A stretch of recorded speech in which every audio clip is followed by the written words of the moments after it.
Bienvenidos a Historiar. Este podcast fue creado y producido por la ASAI, Asociación Argentina de Investigadores de Historia. Un podcast sobre historia argentina, latinoamericana y mundial. Acompáñanos en este recorrido por el pasado para pensarnos en el presente.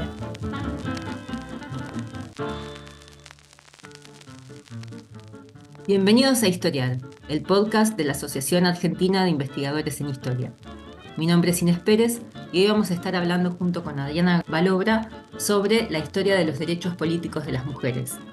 Adriana es investigadora principal del CONICET, profesora de la Universidad Nacional de La Plata y directora del CINIG.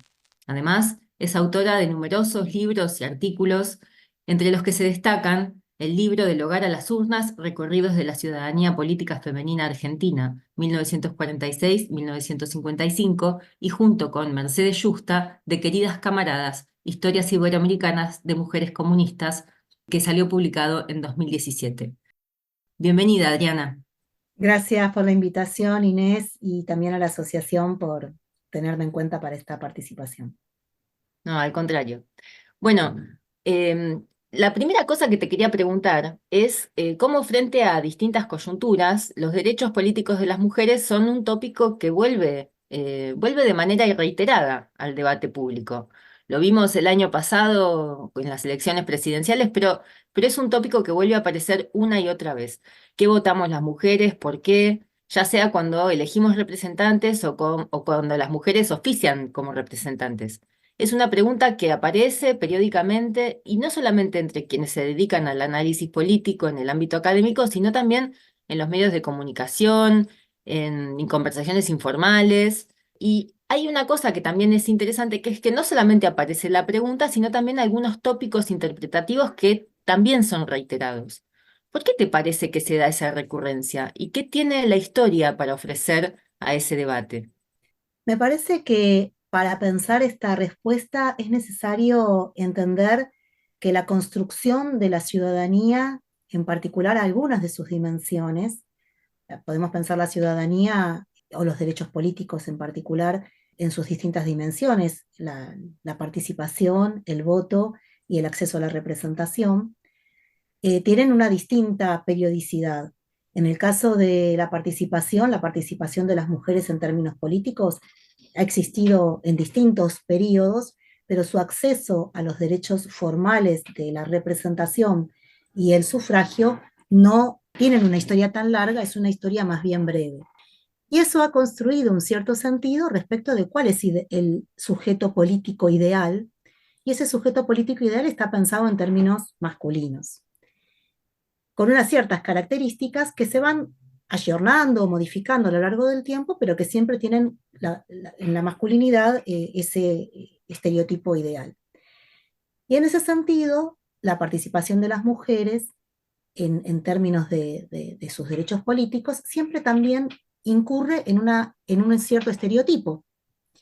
Y es un estereotipo que plantea los elementos más canónicos de las mujeres como irracionales, las mujeres como impredecibles, digamos, con unas sensibilidades exacerbadas, y eso hace que haya una suerte de desconfianza y de duda respecto de cómo van a participar cuando participen, sea en la representación, sea en el ejercicio del sufragio. Por supuesto, como decía, esto tiene que ver con estereotipos. No es que el ciudadano masculino no tiene una sensibilidad o que tiene una racionalidad con arreglo a fines, por decirlo de alguna forma, Claro. y que no tiene otra, digo. Pero bueno, precisamente así funcionan los estereotipos y eso es lo que se traduce en las representaciones. Entonces, cuando las mujeres iban a ser representantes en Argentina, había toda una serie de expectativas sociales que se planteaban respecto de qué iban a hacer esas mujeres cuando llegaran a la legislatura. Y se Claro. creía que ellas iban a defender a través de las leyes a las mujeres como madres y a la infancia en las distintas problemáticas que pudieran tener. Bueno, la realidad es que esto no fue así. Las mujeres intervinieron desde otros lugares y con otros criterios, y muchos varones hacían esas leyes pensadas en las mujeres como madres, también algunas mujeres, pero no había esa expectativa, no se cumplía en la práctica legislativa. Y lo mismo sucede con respecto al sufragio. Hay muchas cuestiones que están vinculadas con eso, respecto de que las mujeres le dan el triunfo a ciertos candidatos porque son más manipulables. Sí, Y el año pasado se hablaba mucho de cómo las mujeres votábamos pensando en nuestros hijos, por ejemplo. Como ese era un elemento que aparece, ¿viste? sí, también el año pasado se planteó la temática de cómo también el voto a Milei era un voto eminentemente masculinizado y con cierto target etario. A ver, me parece que acá hay elementos que son interesantes para reflexionar y que nos invitan a hacer unos trabajos de investigación que en algunos casos tienen sus dificultades, porque como ahora no se puede diferenciar en las elecciones la orientación del voto por género, digamos, entonces ahí tenemos una cuestión a resolver. Pero me parece que esto tiene que ver con precisamente cómo el orden simbólico cobra una materialidad, diría yo. mm, Cómo se plasma en prácticas y en interpretaciones que intentan de alguna manera constituir a ese sujeto de una cierta manera. Entonces, y cómo también cuesta en ese orden simbólico hacer modificaciones, incluso cuando las prácticas evidencian que van en un sentido distinto. claro. Esto que decía respecto de cómo las mujeres actuaron en la legislatura es contundente. No hicieron solo esas leyes, o esas leyes ocuparon un cierto lugar, pero no esa preponderancia que tenían. Las mujeres hicieron muchas leyes vinculadas, o sea, infraestructura, que no era una expectativa social de que intervinieran en ese sentido. Porque además también tiene que ver con cómo se piensa el sujeto político. El sujeto político no es un sujeto atomizado, individualista, que actúa independientemente de todo lo que, digo, actúa en un contexto. Claro. Entonces ahí me parece que hay algo interesante para pensar en el pasado y en el presente, ¿no? Y también que tiene que ver con cómo se orientan. Muchas veces vos ves las preguntas que se le hace a una mujer en la política. Siempre le preguntan cómo organiza su vida doméstica familiar y su Sí. vida política.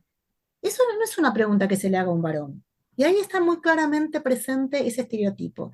Pero asimismo, también, muchas veces las mujeres se sienten obligadas a reponer esas respuestas que no deberían ni siquiera figurar, si no es que figuran para toda la agenda política, ¿no?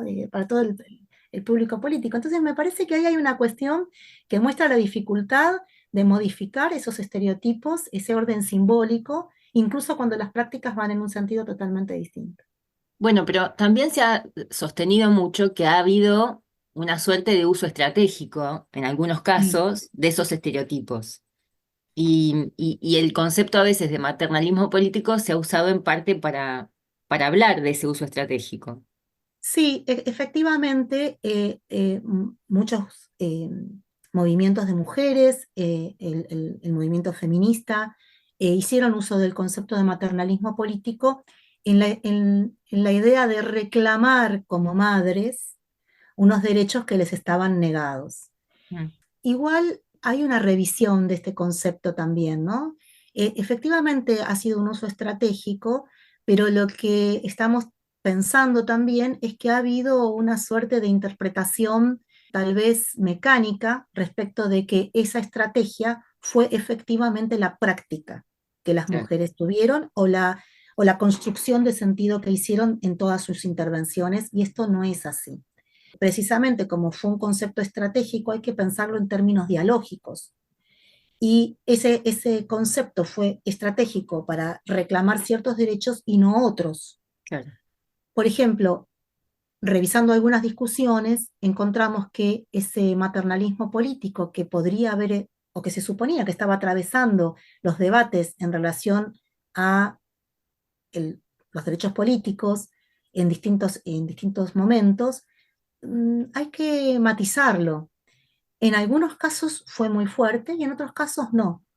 Entonces, efectivamente, el carácter estratégico tiene que ver con eh, los movimientos reclaman algo que creen inapelable, Mm, que es su condición de maternidad y el derecho que tienen a partir de allí a pensar en el futuro de sus hijos, sus hijas. Esto, por ejemplo, fue muy fuerte con los contextos bélicos.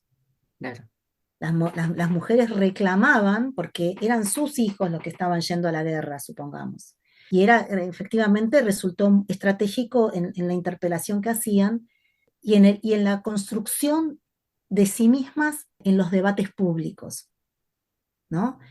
Pero sí, no quiere decir que siempre ese concepto de maternalismo funcionaba, porque otros derechos, en particular pensando en los derechos políticos, si bien pueden algunos haber tenido el reclamo desde su condición de madres, algunos grupos, había que también pensarlos en otros términos, porque lo que se debatía en esos derechos políticos, así como también en los civiles, era el reconocimiento de la individualidad, mm, la capacidad de decisión, de la voluntad, la volición, la posibilidad de elegir y la capacidad de hacerlo.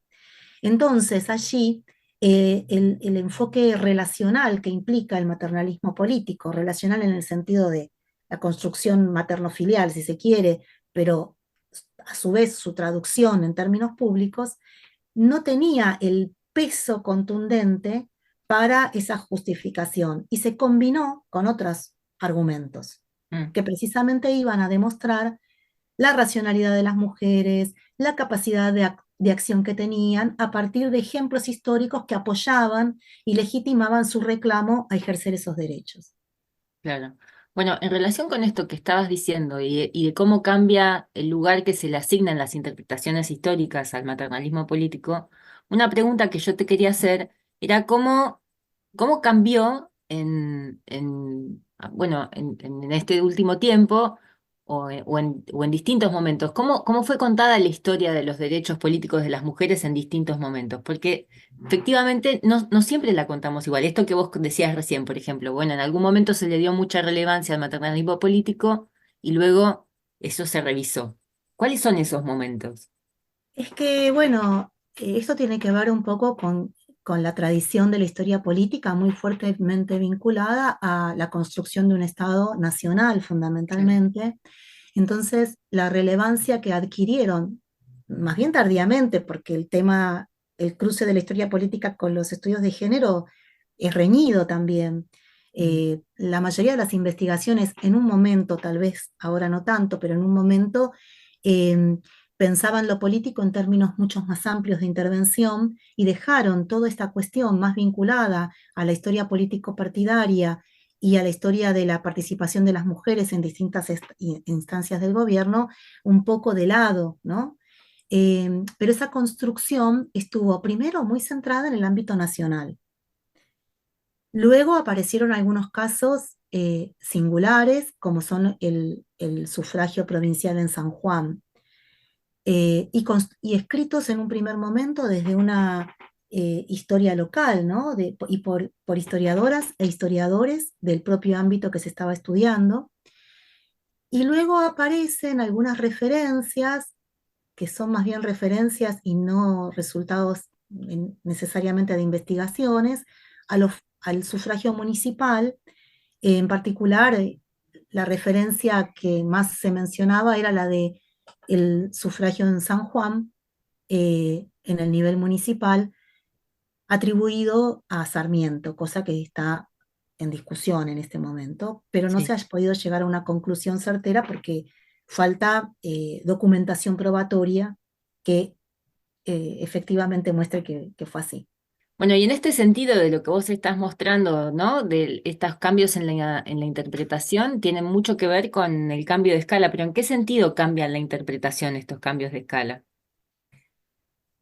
Cambian la interpretación porque las distintas corrientes conceptuales con las que se mira el problema enfocan el sufragio municipal como algo administrativo y no vinculado estrictamente con la construcción de ciudadanía que se da en el ámbito nacional o que se da en el ámbito provincial. Claro. Y también implica, bueno, un cambio de temporalidad, porque en estos trabajos que vos estás nombrando sobre la escala municipal, los tuyos por lo menos, se van más atrás Sí. Claro, es otro periodo también, incluso en ese Sí, nivel cambian las preguntas. es que precisamente, a ver, las periodizaciones se construyen en relación a los problemas de investigación. Yo Mm, misma he elaborado, a partir de mi investigación sobre los derechos políticos de las mujeres, distintas temporalidades. Y voy ajustándolo también, pensándolo desde distintas dimensiones. No es lo mismo pensar esa participación política de las mujeres en relación al voto, que tiene unos hitos precisos, que en relación a la representación. El claro, caso de la representación, por ejemplo, no puede ignorar un hito fundamental, aunque de hecho durante mucho tiempo se ignoró, que fue la candidatura y el acceso a la legislatura de Emar Acosta. claro, Entonces, una reflexión sobre la representación de las mujeres necesita tener ese hito del acceso en los años 30 de Emar Acosta al poder legislativo en la provincia de San Juan. Y sin embargo, bueno, si no sabíamos mucho de Emar Acosta, poco podíamos considerar eso como un hito, problematizarlo por lo menos, ¿no? claro. Repensar ese momento, bueno, qué tan representativo es o no, qué hito, no en el sentido de pensar, bueno, fue la primera, que bueno, tiene su importancia, sino de repensarlo en el marco temporal que queremos analizar la representación política de las mujeres. Porque además, efectivamente, genera un antecedente y una experiencia muy distinta en términos político-culturales en una provincia que ya tuvo una representante antes, mucho antes de que las mujeres accedieran, por ejemplo, en el nivel nacional. Claro, Las escalas nos muestran esto. Esa claro. historia nacional construida en cierto nivel, pensando en ciertas instituciones y en ciertos sujetos políticos, tiene que ser repensada en estas escalas porque nos traen nuevos problemas. Claro. Bueno, en relación con esto hay otra pregunta que quiero hacerte, pero antes tenemos que ir a una pausa. Así que los invitamos a seguir escuchando este episodio sobre los derechos políticos de las mujeres después de esta breve pausa. Este es el podcast de ASAIG, la Asociación Argentina de Investigadores en Historia. Te invitamos a asociarte y a seguirnos en las redes, en Twitter, en Facebook e Instagram. Toda la información sobre la asociación la puedes encontrar en nuestra página asaig.org.ar. Te esperamos todos los sábados con un nuevo episodio de Historiar, sobre los grandes temas de nuestro pasado, abordados por especialistas e historiadores profesionales de manera cordial pero rigurosa. Seguimos con nuestro episodio de hoy. Bueno, seguimos conversando con Adriana Balobra sobre la historia de los derechos políticos de las mujeres.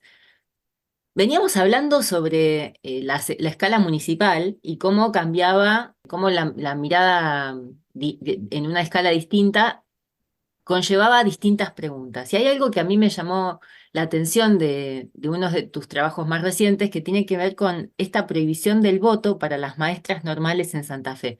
Me pareció un dato extraño y quería preguntarte cómo se puede interpretar esa prohibición y, bueno, y eso, de qué manera este cambio de escala te lleva a encontrar ese tipo de datos, ¿no? Sí, es bastante llamativo, pero tal vez ensayo algunas hipótesis posibles para explicarlo. Creo que es algo que hay que seguir investigando.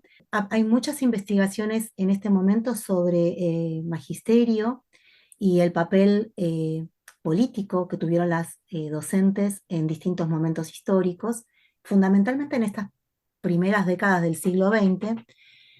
Y creo que hay distintas cuestiones para pensar esa prohibición que pueden profundizarse, pero que podemos pensar primero el alto nivel de conflictividad que hubo en ese momento en distintas provincias en los reclamos docentes.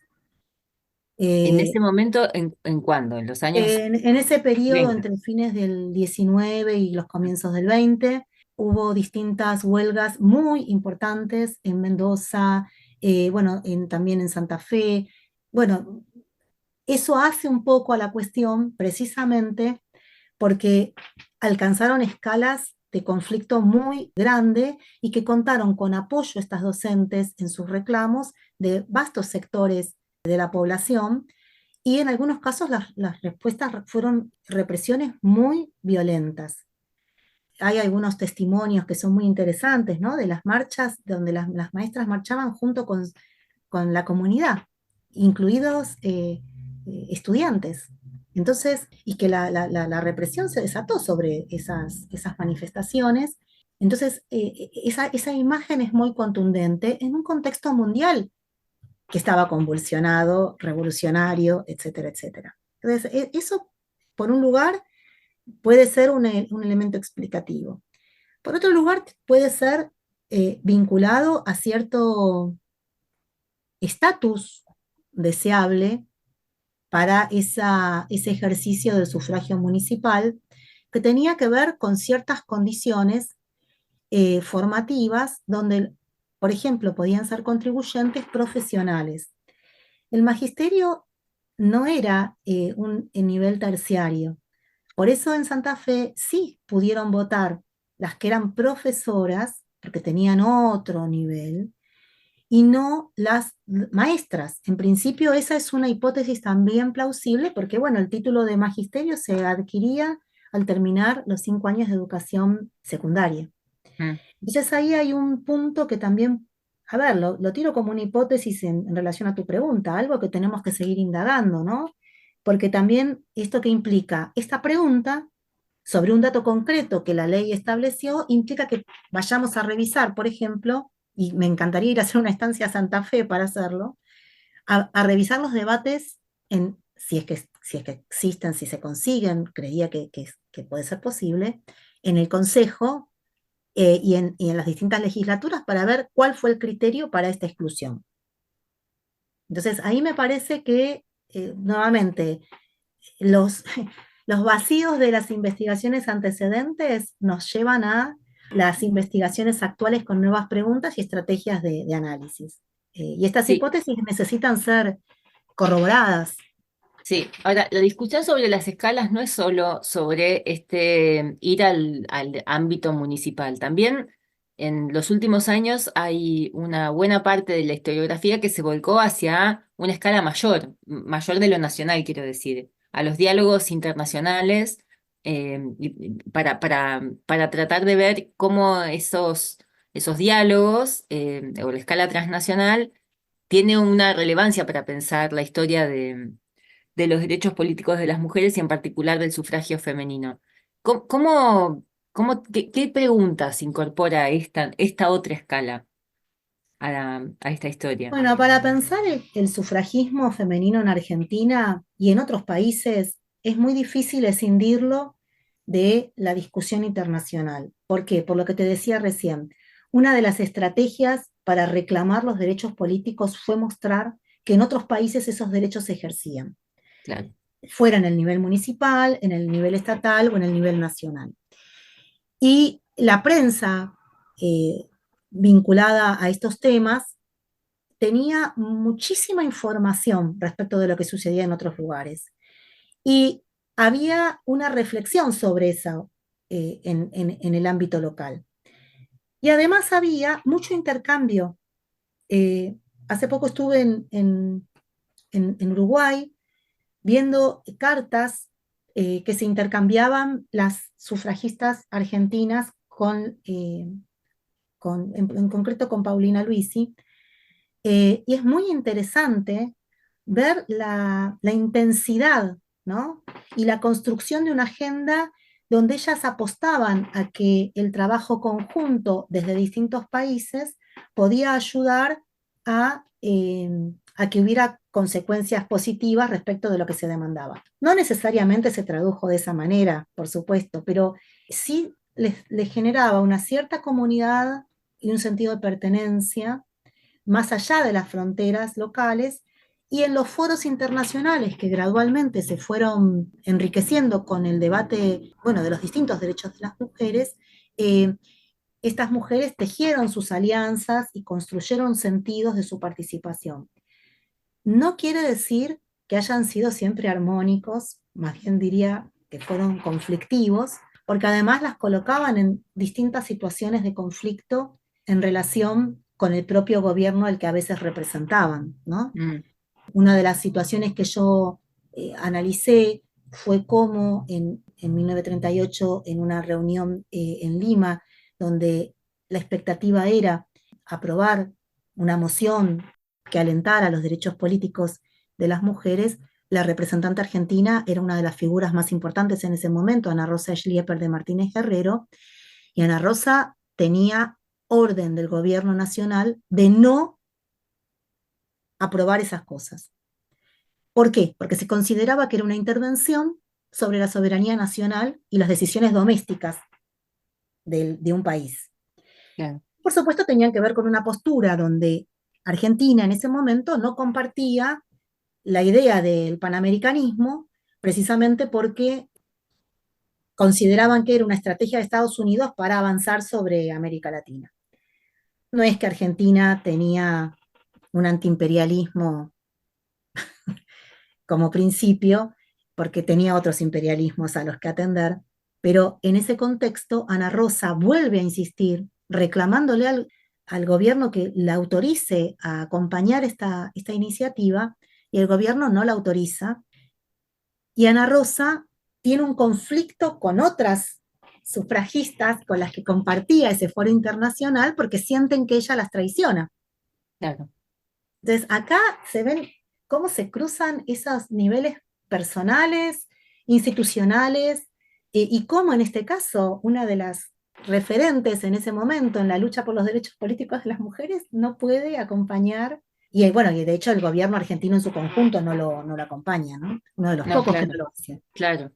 Hay algo de esto que también tiene que ver con cómo, me parece, ¿no? De cómo se cuenta esa historia con las restricciones del acceso a ciertos materiales. Algo de esto vos hablabas cuando hablábamos de la historia a nivel municipal, pero a nivel transnacional por ahí esa restricción también es importante. Vos hace poco estuviste con estancias en Estados Unidos y en Francia.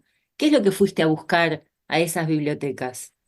Yo estoy buscando a Alicia Moro de Justo. La estoy buscando como me gustaría buscar a otras figuras, pero en el caso de Alicia en particular, porque hay dos viajes que son muy significativos en su trayectoria política. Uno es el que hace en 1919 a Estados Unidos para participar en dos congresos, y otro el que hace a Francia en 1947 para participar. Bueno, de hecho, ella participa en dos congresos, uno en España, aparentemente, y otro en Francia. El de España me enteré cuando estaba allá. Y bueno, la tengo que ir a buscar allá porque no tengo acá documentación que me permita comprender la significación que tuvieron esos viajes, tanto en su trayectoria como en términos de esas luchas que se estaban dando en ese momento. En el caso del viaje a Estados Unidos de Alicia Moró, tiene que ver con la idea de que las investigaciones sugieren que ella tuvo un cambio a partir de ese viaje vinculado a una mayor y expresiva defensa de la igualdad en materia de derechos políticos. Eh, y fui a indagar un poco su participación para entender ese contexto en el que ella actuó y cómo podía haberla influenciado en relación a ese tema. Lo que me encontré es que efectivamente es un contexto muy propicio para eso, porque tiene que ver con todo lo que fue la 19ª enmienda en Estados Unidos, Sí. pero lo que me encontré también, que hay una discusión que está muy encapsulada y que no había datos sobre ella, porque ella participa en uno de los congresos de obreras que tienen que ver con un debate que también se da en Estados Unidos, que es el de la protección de las mujeres trabajadoras. Mm, Y las distintas posiciones, ¿no? Porque en Estados Unidos a veces parecería ser que la igualdad fue una construcción eh, casi ahistórica, pero el debate se da precisamente porque las posiciones más cercanas al socialismo evidencian que es necesario proteger a esas mujeres fundamentalmente cuando son potenciales madres o en su condición de madres, y que el Estado tiene que tener un papel, mientras que hay otras posiciones que discuten lo contrario porque dicen que no, que si se reclama la igualdad tiene que ser en todos lados y no se puede reclamar una protección especial para las mujeres si también se reclama igualdad, por ejemplo, en los derechos políticos y civiles. Alicia Moró de Justo no tiene ese problema. Puede reclamar la igualdad y puede reclamar la protección sin ningún conflicto, digamos. Mira, Y las argentinas en general no tienen ese problema. Es verdad que ese debate se da de manera muy pequeña, si se quiere, por lo menos hasta lo que sabemos ahora. Habrá que investigarlo más. Pero ese debate entre protección e igualdad, para ver cuál es la posición que tiene que primar y demás, no tiene gran impacto. Hay un cierto reverbero, pero no tiene un impacto notable, no dividió las aguas entre las primeras líderes en el caso de Argentina. En Estados Unidos esa discusión existió, Alicia participa, y lo que es, bueno, ahora estoy todavía mirando materiales y demás, pero bueno, lo interesante es que hay una cuestión que no se resuelve de manera tan taxativa. Precisamente, y eso es lo que yo también estoy pensando, esa matriz dialógica de qué derechos reclamás y cómo los reclamás, qué puede ser más estratégico. Entonces, por eso aparentemente en esas discusiones no hay una cerrazón respecto de la igualdad 100%, no, el reconocimiento de la particular, no pasa por ahí. Eh, Pueden reclamar lo mismo, esa igualdad absoluta, como pueden reclamar la protección que creen que las mujeres necesitan, particularmente cuando, bueno, durante el embarazo y demás, que es algo también muy temprano en la reflexión en Argentina. pero hay una cosa que me parece que es interesante también pensar, porque no es solo la tensión entre la igualdad y la particularidad, o el reconocimiento y la universalidad, no sé, por ponerlo en conceptos más abstractos. Es también, me parece, o podría haber sido, un conflicto respecto de cuáles son las mujeres cuyos derechos políticos se están reclamando. Y ahí hay otra cuestión que me parece por la que me parece importante preguntarte, que tiene que ver con en qué punto la idea de la interseccionalidad, las desigualdades entre mujeres, permiten pensar nuevas preguntas en relación a los derechos, a la historia de los derechos políticos. Sí, hay varias cosas que tienen que ver con esto. Tienen que ver con precisamente cuál es el piso desde el que se parte para un reclamo de derechos. Sí, Y tiene que ver también con qué concepción se tiene, en este caso, del Estado, ¿no? No es lo sí, mismo en Estados Unidos que acá. No es claro. lo mismo hoy.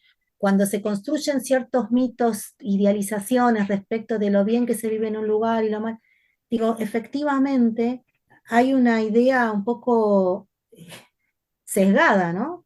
Respecto de ese. En Argentina tenemos una tradición que se consiguió a partir de las luchas de un Estado que tenía que tener unas ciertas obligaciones respecto de la ciudadanía.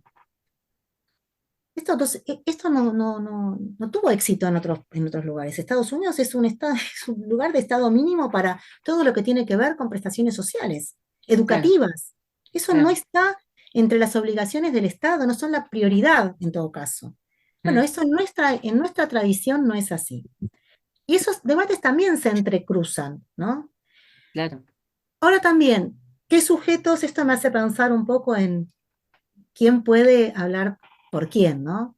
sí, Eh, Efectivamente, muchas de estas figuras que estamos indagando tomaron una voz pública en nombre de alguien más que ellas mismas. Y por supuesto, pienso en el caso, por ejemplo, de las socialistas. Ellas tomaron una voz en representación de las mujeres oprimidas, en representación de las mujeres explotadas, de las trabajadoras en general. No necesariamente, a ver, no necesariamente era lo que todas las trabajadoras pensaban, pero sí fueron una voz que en el espacio público colocó en discusión estas cuestiones. Esa interseccionalidad existe. Y me claro. gustaría también hacer una consideración respecto de una visión sobre esas mujeres que tomaron esa voz pública y esa representación. Estoy bastante lejos de creer que se puede pensar en estas mujeres como las burguesas que se creyeron con derecho a representar a alguien más. Me parece que es una interpretación construida históricamente en ciertos momentos políticos. En el caso de las mujeres en Europa, está muy claro ese trabajo respecto de cómo se construyó la mirada sobre las feministas burguesas, construido desde el campo de la izquierda. Y en nuestro caso a veces se repite de manera un tanto simplista, que bueno, que estas eran mujeres burguesas que tenían una gran cantidad de privilegios y que hablaban en nombre de las trabajadoras sin tener en cuenta a las propias trabajadoras. Creo que es una lectura muy a la ligera que hace persistir ciertos estereotipos que no tienen mucho que ver con la realidad de estas mujeres en su día a día, ¿no? Independientemente de que tuvieran probablemente una mejor condición de clase, no eran esas burguesas, o no todas lo Claro. eran. Y está también muy solapada esa mirada con respecto a ciertas representantes de los derechos políticos, por ejemplo, en los años 30, que efectivamente pertenecían a otra clase social más alta, como en el caso de Victorio Campo, como en el caso de Ana Rosa Schlieper, como en el caso de María Rosa Oliver, pero que de todos modos me parece que ese mote eran burguesas y en la lucha por los derechos políticos, bueno, había otras cosas, me parece que es una mirada retrospectiva, un poco despectiva, que no valora el ejercicio que tenemos hoy en día de los derechos políticos, nos guste más o menos los resultados de las elecciones, ¿no? No, sí, Pero claro. parecería ser que estudiar los derechos políticos es una cosa antigua y de moda, y que todas estas líderes que lucharon por esos derechos, bueno, qué poco que hicieron. La realidad es que algo de eso está en esa mirada de las mujeres burguesas que hicieron luchas sin sentido. No, realmente creo que es una mirada retrospectiva muy despectiva y además es ciertamente un tanto ignorante porque estas mujeres, si hubieran hecho solo una lucha por los derechos políticos, bueno, vaya, qué bien. Pero no solo eso, tuvieron una variedad de intervenciones tan importante en todo sentido que efectivamente deberíamos estudiarlas más y mejor. Hay mujeres sobre las que no tenemos idea, cosas concretas, ni siquiera su biografía, para pensarlo en un término más básico de la información, de- más básica de su vida y su trayectoria política, supongamos. No tenemos, del mismo modo que no tenemos mucha información sobre Alicia Moro de Justo. Claro. Por eso algunas cosas hay que ir a buscarlas a otro lado, porque no están los documentos. No tenemos un reservorio documental conservado, por ejemplo, de las cartas, de los escritos de Alicia Moró. Están dispersos. Y hay algunas cosas que están en Uruguay, otras cosas que están en Francia. Digamos, no... Y te estoy hablando de una de las, tal vez, figuras más conocidas de esa militancia de comienzos del siglo XX.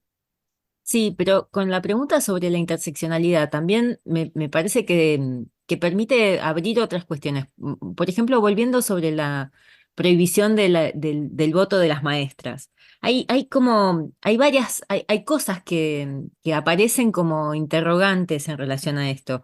El hecho, lo mismo que vos decías hace un rato, que no aparezca como una tensión la protección de las mujeres trabajadoras y el voto femenino, eso que en otro contexto puede aparecer como una tensión, acá no aparece, como me parece que es algo que esa pregunta por las diferencias entre mujeres está de manera recurrente también en toda la conversación que fuimos teniendo, como no solo como impugnación, o sea, puede ser como impugnación, pero me parece que también aparece en las preguntas que se están haciendo. Sí, Y yo creo que tienen que aparecer como un problema para pensar nuestras distintas realidades. Bueno, una podría preguntarse, ¿por qué el sufragio femenino municipal aparece en San Juan? claro. ¿O por qué aparece? Ahí hay una pregunta, efectivamente, por un cierto tipo de interseccionalidad. No estoy pensando, o bueno, podemos pensarlo en términos de las opresiones de raza, de clase, de género. Sí, sí, El pero voto también la cuestión municipal nos regional. trae mucho de esto, precisamente por el carácter censitario que tiene el sufragio municipal, pero Claro. lo que estamos viendo también son ampliaciones a ese carácter original del contribuyente, del propietario, etcétera, etcétera. Digo, estas preguntas, no, a ver, lo que quiero decir es, el concepto de interseccionalidad en sí mismo es un concepto también bastante problemático, ¿no? Y creo que debe ser, por lo menos, puesto en tensión y debe ser repensado para no usarlo de manera mecánica y como una moda. Claro. Es un concepto que nace en un cierto contexto. Hay otros conceptos, pienso en la propuesta que hace Falquet sobre la imbricación, pero Sí, todos como conceptos siempre tenemos que repensarlos y problematizarlos. Todas estas reflexiones que estamos haciendo sobre el sufragio municipal, provincial, nacional, han sido pensados en cierto modo en esas claves, pero no han sido pensados desde esa conceptualización. claro, Lo que pasa es que hay que leerlas a contrapelo. ¿Por qué? Y bueno, precisamente porque no todos podemos pensar desde esa matriz analítica de la interseccionalidad o la implicación o el concepto que se quiera llamar. Del mismo modo que no todas las investigaciones han sido pensadas, no sé, desde ahora la teoría que está más con el tema de las emociones y los afectos, pero no han estado ajenas las emociones y los afectos en las investigaciones. no, claro, Entonces, pienso que efectivamente se pueden releer esos trabajos en lo que pudieron aportar en relación a la interseccionalidad, si es que alguien quiere hacer ahora un trabajo sobre la interseccionalidad.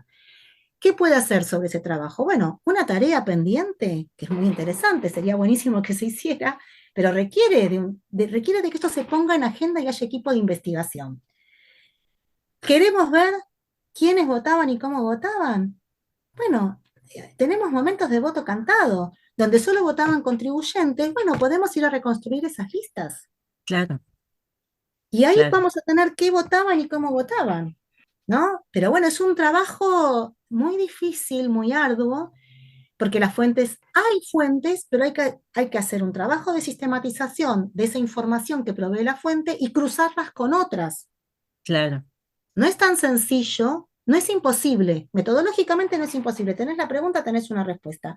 Ahí la interseccionalidad está. No está solo la interseccionalidad en esa situación concreta del voto en particular. También puede estar en cómo se debatió qué mujeres podían entrar, qué mujeres no, qué varones podían entrar, qué varones no, a quiénes se excluía, a quiénes se incluía. Es decir, podemos revisitar.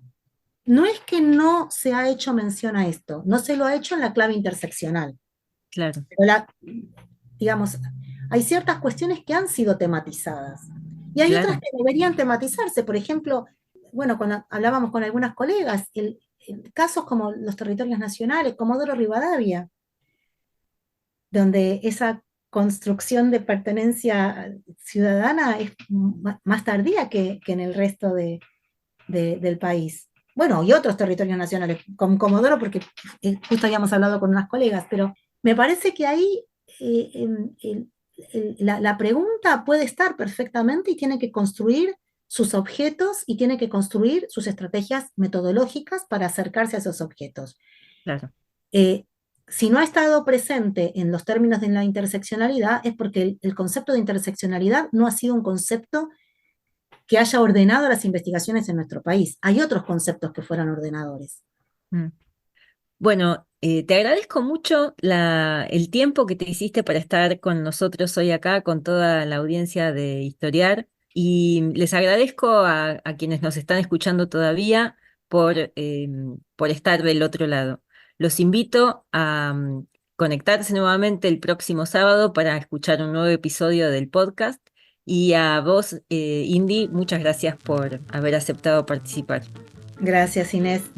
No es el espacio en el que mejor me muevo y en el que más cómoda me siento, así que disculpen si no fui lo suficientemente clara y les agradezco la invitación. No, al contrario. Bueno, los esperamos el próximo sábado.